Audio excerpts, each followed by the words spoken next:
మీరు చూస్తున్న ఈ ఛానల్లో మీ ఇంటర్వ్యూ లేదా వ్యాపార ప్రకటన కావాలంటే ఈ ఫోన్ నెంబర్ను సంప్రదించగలరు.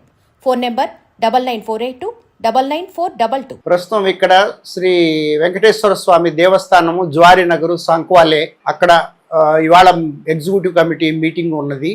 దాంట్లో మేనేజింగ్ కమిటీ, ఎగ్జిక్యూటివ్ కమిటీ, మిగిలిన మెంబర్స్ కూడా అటెండ్ అయినారు.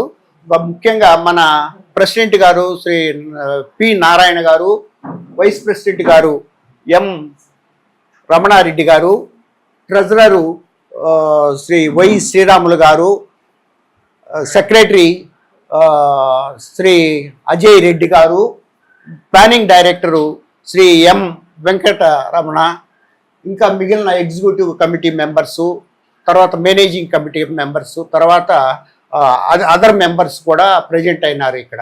ఓకే, అందరికి హాయ్ అండి. Hi hi hi. అందరూ తెలుగు వాళ్ళేగా? అందరూ తెలుగు వాళ్ళే. ఓకే సార్, అసలు ఈ గుడి ఏ సంవత్సరంలో స్థాపించారు సార్? ఈ గుడి 1984లో 1984లో మాకు ఫౌండర్గా శ్రీ మామిళ్ళపల్లి అన్నయ్య గారు, ఆయన ఇప్పుడు లేరు ప్రస్తుతము. సో ఆయన ఫౌండేషన్ వేసినారు.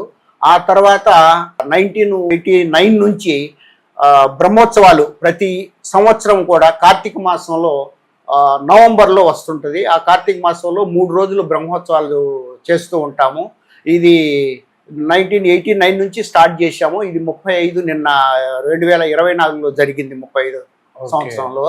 తర్వాత దీనికి చాలామంది భక్తులు అన్ని సెక్షన్ల నుంచి, అంటే ఒక కొండ, వాస్కో, మడగాం, తర్వాత అందరూ శాంతినగరు, ఇక్కడ జ్వారి నగరు, పంజిము, అన్ని సెక్షన్ల నుంచి చాలామంది పార్టిసిపేట్ చేస్తారు.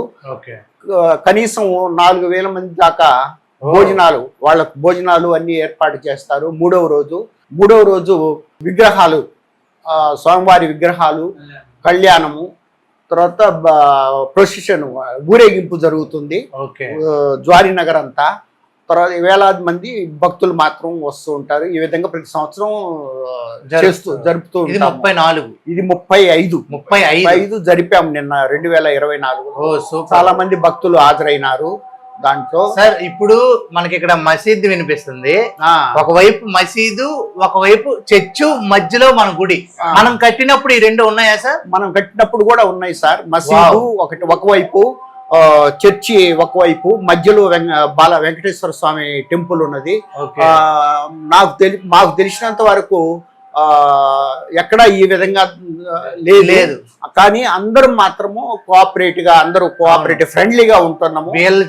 క్రిస్మస్ చేసినప్పుడు మీరే హెల్ప్ చేస్తారు, వీళ్ళు రంజాన్ చేసినప్పుడు హెల్ప్ చేస్తారు, మనకు కూడా హెల్ప్ చేస్తాము. ఎలాంటి తగాదాలు లేవు మాకు. ఈ విధంగా అందరము ఒక ఫ్యామిలీ మాదిరికి ఉంటున్నాము ఇక్కడ. ఓ సూపర్ సార్.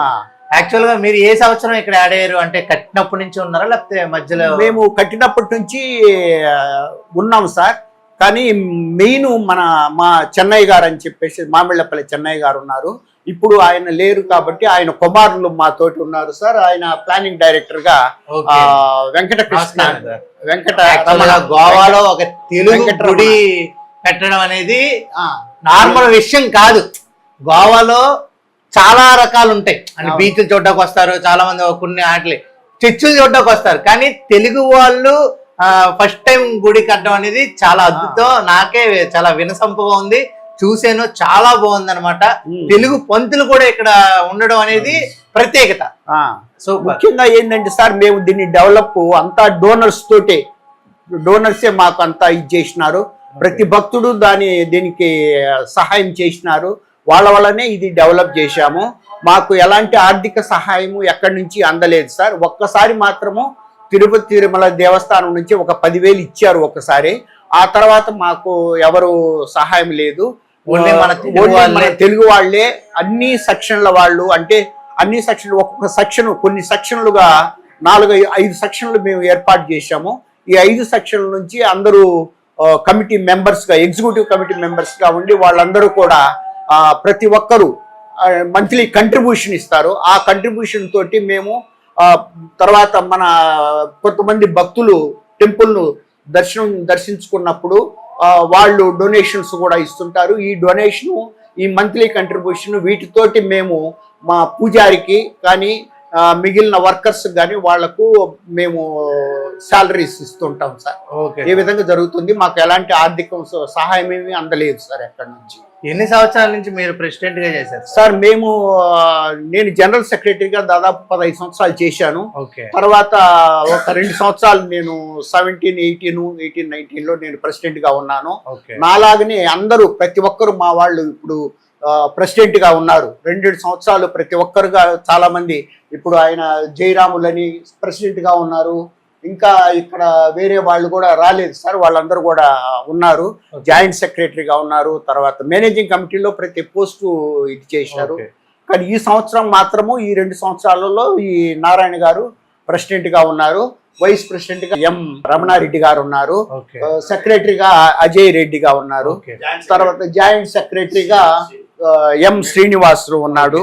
ట్రెజరర్ గా ఈయన చాలా సంవత్సరాలు శ్రీరాములు గారు పనిచేశారు సార్. వెంకట నారాయణ గారు, మీరు ఎప్పుడు వచ్చారు సార్ అసలు గోవా? మేము మా ఫాదర్ వచ్చాడు కండి. మా ఫాదర్ జాబ్ చేశాడు ఇక్కడ. ఓకే. ఏం జాబ్ చేసేవారు? PWD state government. ఓకే. అప్పుడు వచ్చారు, అప్పటి నుంచి ఇక్కడే ఉన్నారు. ఎలా ఉంది సార్ గోవా? గోవా బాగుంది. మేము ఇక్కడే ఉన్నాను చిన్నప్పటి నుంచి ఇక్కడే ఉన్నారు. ఓకే. ఇప్పుడు రీసెంట్ గా ప్రెసిడెంట్ అయ్యారు, ఎలా ఉంది సార్? ప్రెసిడెంట్ అన్ని చూసుకుంటా, పనులు చూసుకుంటున్నా.